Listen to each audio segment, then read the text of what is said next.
Hello guys, kumusta? Si Roger po. Welcome back sa ating YouTube channel sa Roger's I Learn channel. Dati po itong Unyos DIY. Pinalitan po natin ang Roger's I Learn channel.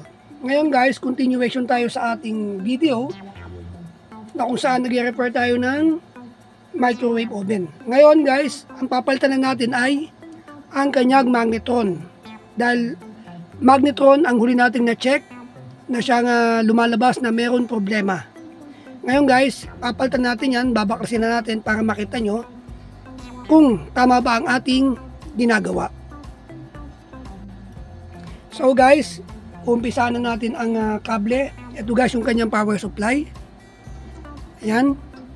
Pero guys uulitin ko sa inyo for safety tayo kung ikaw ay nagsisimulang mag-repair or nagsisimulang matuto maggawa ng mga appliances kagaya ng microwave, ulitin ko guys na ang ating mga high voltage kailangan ma-check kagaya ng high voltage capacitor. Kailangan mong ma-drain ang residual current niya, yung natitirang voltage sa loob. Dahil sa unang video ko binanggit ko to na pwede kang masawi or pwede kang maaksidente kung ikaw ay makukuryente mula sa ating or mula sa capacitor, sa high voltage capacitor.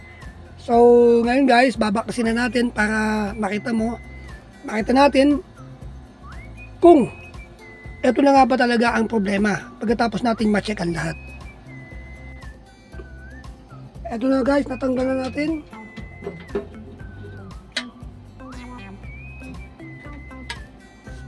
Ito na guys, ito na ang magnetron niya. At ito naman ang ating mga tornilyong tinanggal. Ngayon, papalitan na natin siya ng bago. Ito yung luma, ito yung bago. So, ikakabit na natin guys.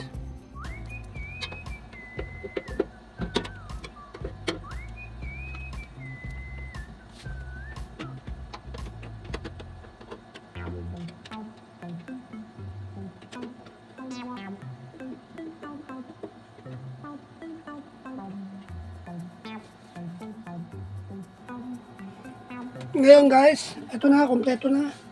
Naikabit na natin ang magnetron.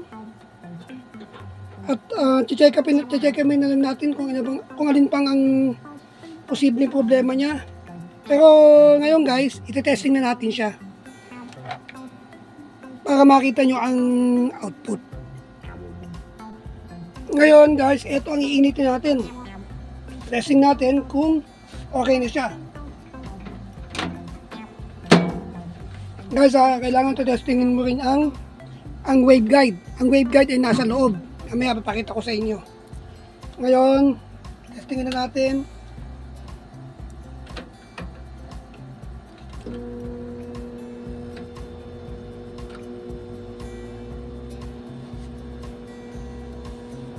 Ayan guys, gumagana na ang pan, may ilaw na siya.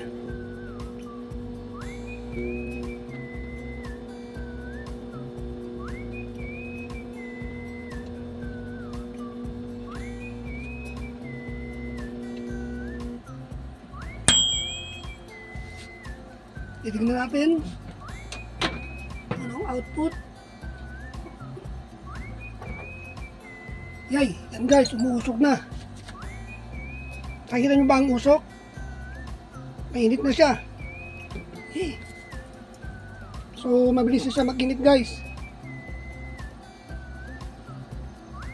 So para sigurado mabawasan ko para mahawakan ko guys, ipapasok natin ulit.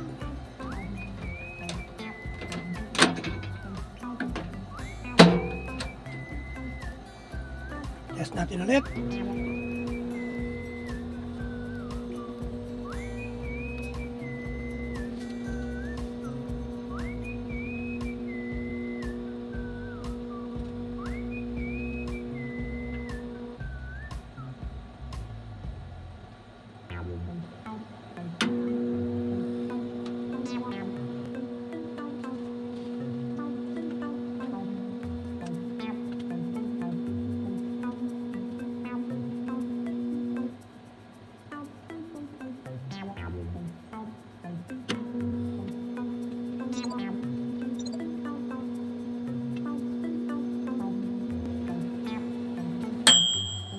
Guys, nag-automatic na.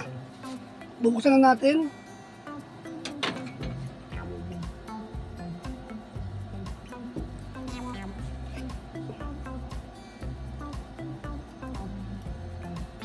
Ayan. So guys, okay na ang microwave natin. Ito ay for deliver na to sa nagpagawa. So guys, continue tayo sa iba ko pang video. Ngayon, mga appliances pa rin kung meron tayong time at kung meron tayong hindi naman kasi ako tumatanggap ng repair guys. Ito ano lang to, yung sa pamilya lang to, bali sa kamag-anak lang minsan kung ano yung problemang na-encounter natin or problemang na-encounter nila, pinapayos natin, pinapayos nila sa akin. Ngayon kung may time ako, nagagawan ko ng video, pero pag wala, sorry guys, hindi nyo nakikita, pero siguro next time or baka isang araw, pag nauulit, magagawan ko ng video kasi minsan pag may nagpapagawa, rush lang Guys, sinabi ko, hindi naman ako tumatanggap, maliban lang sa mga kaibigan or kamag-anak. So guys, ito po ulit si Roger at kita-kita po ulit tayo sa iba pang video ko na darating or nagagawin natin. So, paalam na ulit mga guys, si Roger po ulit. Thank you.